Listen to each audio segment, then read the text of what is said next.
આંતરરાષ્ટ્રીય યોગ દિવસની સમગ્ર વિશ્વની સાથે ગુજરાતમાં પણ ભવ્ય ઉજવણી કરવામાં આવશે। યોગને જન આંદોલન બચાવવાના હેતુથી રાજ્ય સરકાર, યોગ બોર્ડ, વિવિધ સામાજિક સંસ્થાઓ અને સરકારી તંત્ર દ્વારા રાજ્યવ્યાપી આયોજન કરવામાં આવ્યું છે। આ વર્ષે યોગ ફોર હેલ્ધી એજિંગ થીમ હેઠળ કાર્યક્રમો યોજાશે। રાજ્ય કક્ષાનો મુખ્ય કાર્યક્રમ માણસા ખાતે યોજાનાર છે, જ્યારે કેન્દ્રીય ગૃહમંત્રી અમિત શાહ અમદાવાદ ખાતે યોગ કાર્યક્રમમાં ભાગ લેશે।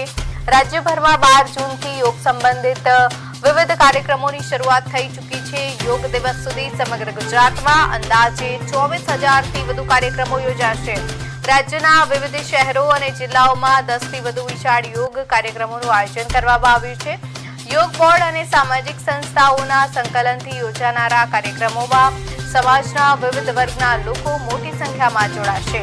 દરેક જિલ્લા કક્ષાએ વિશેષ કાર્યક્રમો યોજાશે અને જિલ્લા કલેક્ટરો પણ સ્થાનિક સંસ્થાઓ સાથે મળીને આયોજનમાં મહત્વની ભૂમિકા ભજવશે।